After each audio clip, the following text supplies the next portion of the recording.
Hello everybody, clipsvh here, once again, and this is a new Let's Play.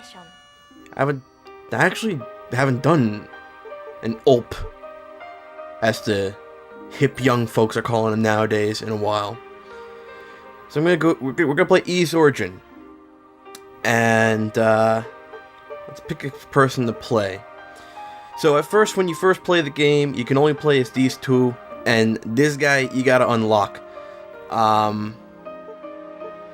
In the original Japanese, I think you have to play as both of them to unlock them. In the American version, you only gotta play as one of them to unlock them. Anyhow, I like Unica, and I hate Hugo, so we're gonna play as Hugo. And we're gonna play normal. Do I want this? This is like a bonus that you get when you've beaten the game before. You know what? Sure, I'll take it. I don't care. Alright, so now we're gonna get some French intro.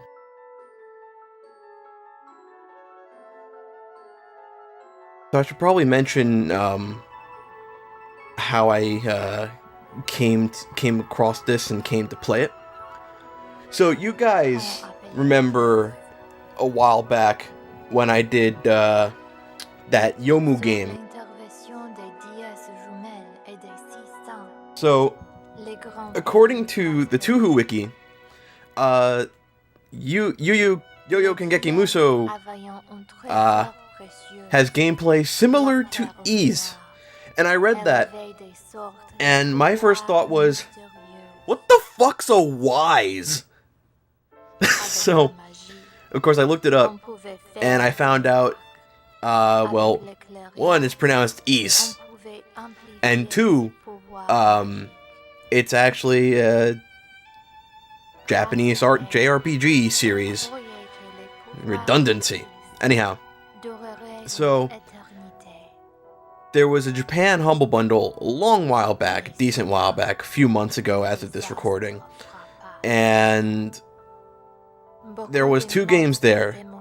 One of them was Ys Origin, the other one was Asterbreed, and I had seen a video for Asterbreed, and I really wanted, like, to get it.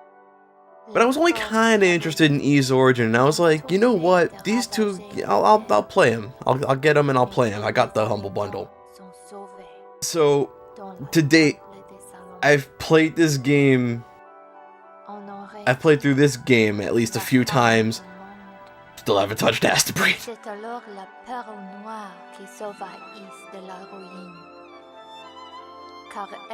When I first played this game, this was basically my introduction to this series.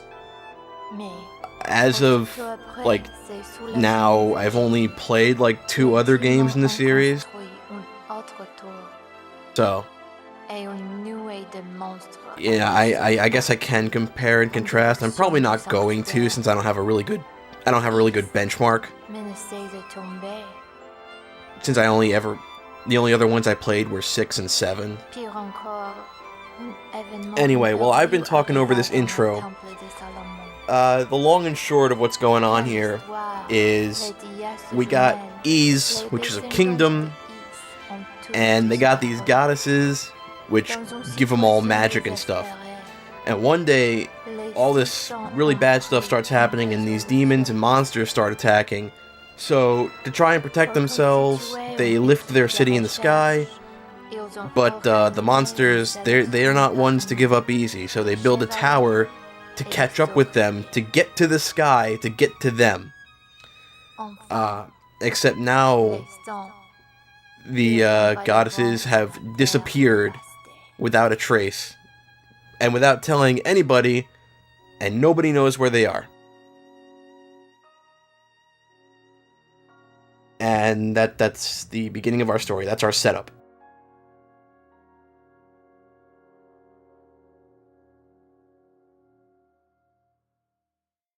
Now, in a few seconds, we're gonna get some anime, and you gotta pay attention to the anime, because it's not like your typical anime intro.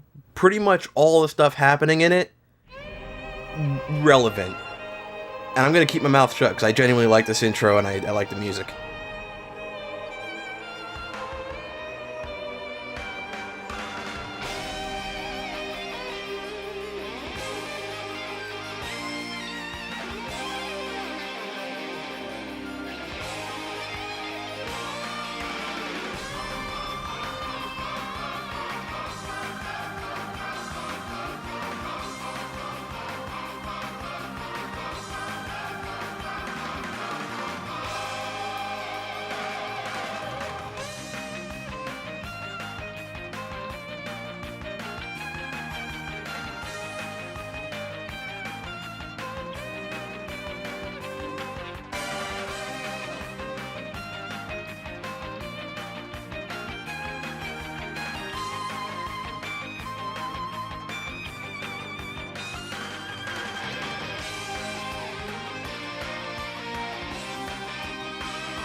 Ah, that was some good anime.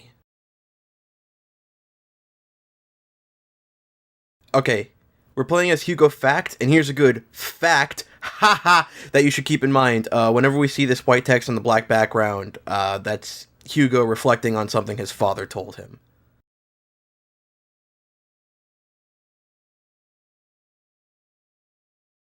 I maybe that's kind of obvious, but you know, or maybe it becomes obvious later. But just keep that in mind.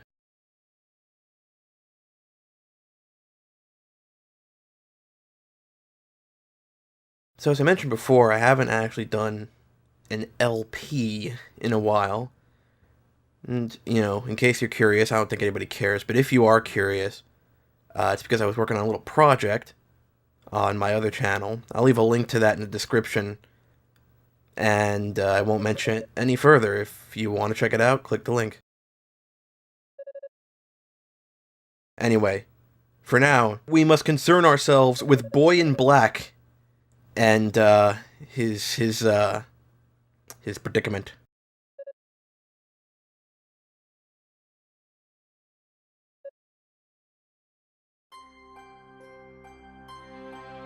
We got a JPEG background, and we got a background that doesn't quite fit in the screen. Thing we gotta keep in mind is that this game was released in 2006, and I don't remember much about 2006 except for the fact that I was 14, and also that widescreens were not the mainstream yet, so they weren't the standard. So this was intended for a smaller screen by a 4:3 screen. And because of that, that's going to happen quite a bit.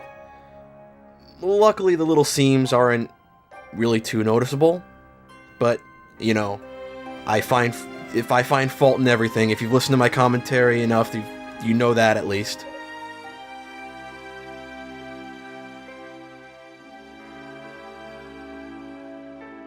So we got these magical trees that are connected to the goddesses, and they can talk to Hugo and other people. And we're gonna get some information from the tree.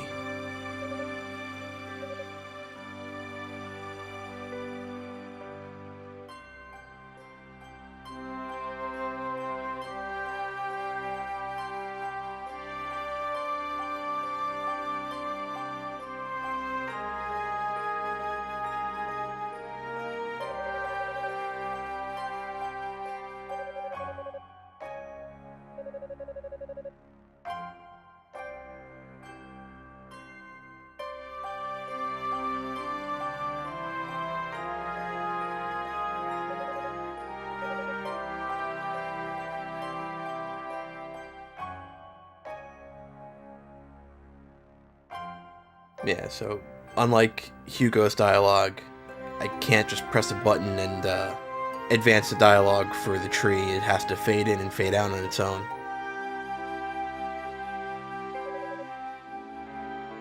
Little odd, but you know.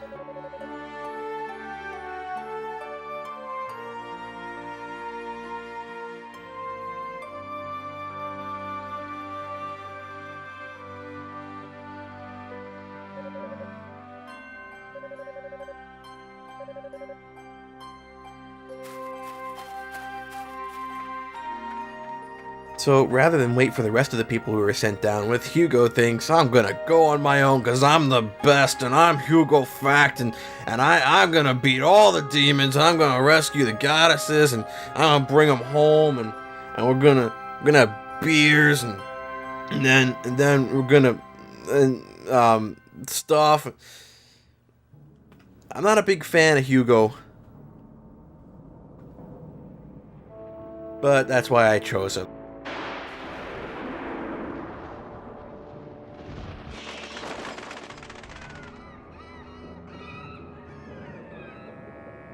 I also originally wanted to do this like co-commentary, but unfortunately there were a couple of some technical difficulty woes that I didn't have the know-how to get past. A couple hurdles I could not jump. But I think y'all should be happy with just me. Maybe. Maybe not. Probably not. But you know, I could do it. I got this. I'll handle it.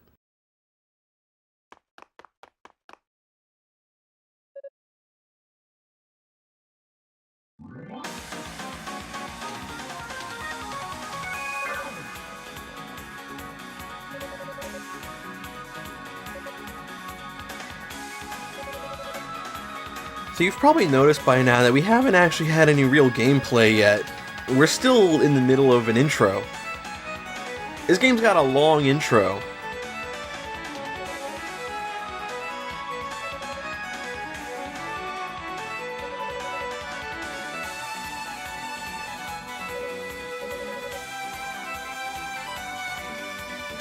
For the record, this guy's not his father. He's like a priest guy.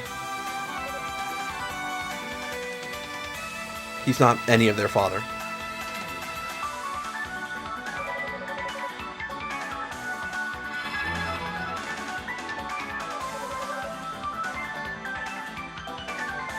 Alright, so we get a tutorial. Tutorial, attack, jump shot, power shot.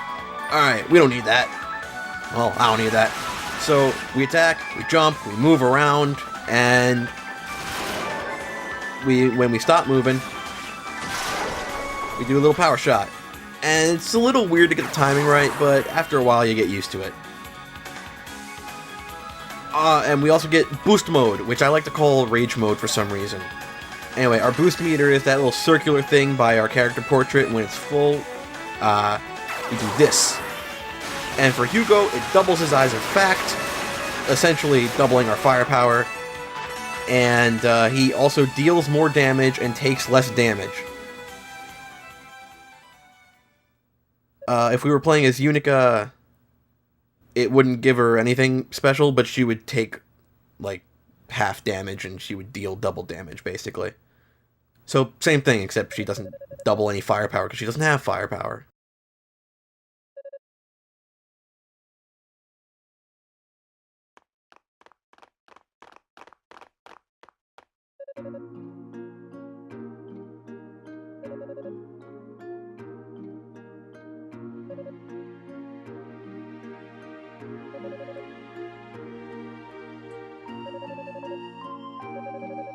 We have found 1/4. Well, we are 1/3 of this search party. If I'm remembering how to count. I could be forgetting how to count. Which in all likelihood could be a thing that happens. I mean, I don't know.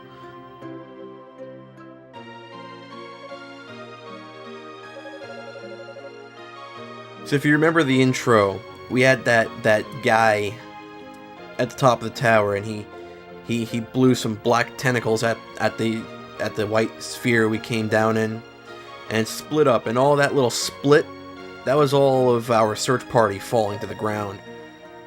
Basically, we got scattered, and we don't know where anybody is, so we have to find them and regroup, is what we're talking about here.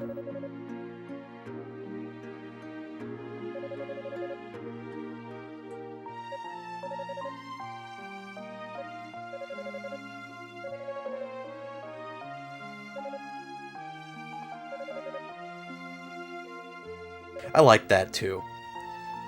He doesn't have to go like, well, I found the Rota-Tree, and then the Rota-Tree told me this, and then it told me this, and then it told me this, and it told me to come here, and it told me that 3 days ago the goddesses showed up, and it told me that I hadn't talked to my grandpa in 50 years and stuff. It was weird. Like, it just goes short and simple. He told them about the Rota-Tree, and then it just goes to the next bit of dialogue. I like that. Like, just simple and to the point. No meandering, no beating around the fucking bush.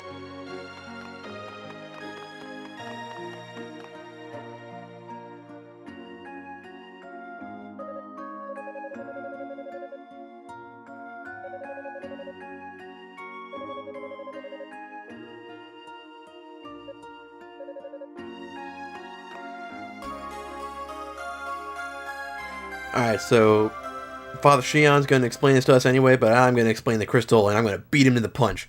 Essentially, the crystal, it lets us purify those statues over there, and they're basically our save points, But they also serve as fast travel points, and we can use the crystal to fast travel in between all of them, and there's quite a few of them in the tower, so it's really convenient, actually. Thank you for that demonstration.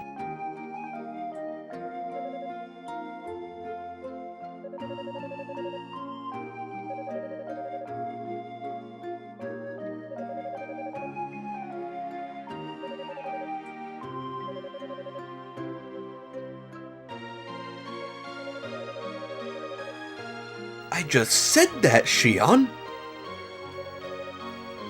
It's like I've played this game before or something.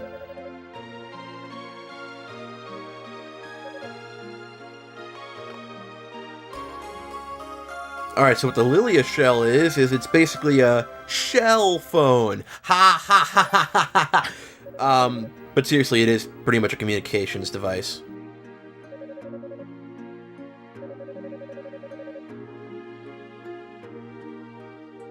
Why didn't you just do that when you were still in Solomon's temple? There was nothing stopping you.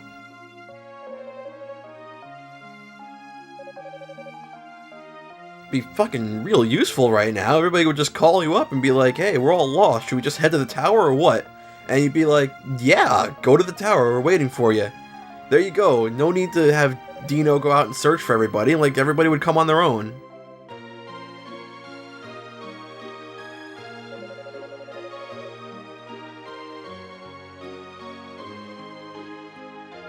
Oh, Shion, don't worry, I'll be fine.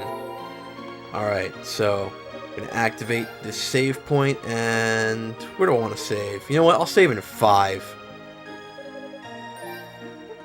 I accidentally did not... Well, shit! I didn't want to save at the bottom. Okay. Alright, and I think I'm going to call that a part because that was a rather long intro, and if I go to my next stopping point, it's going to be quite a long video, and that'll be a little too much to digest, I think. So we're going to stop it here. This has been clipsvh. I'll see you all next time.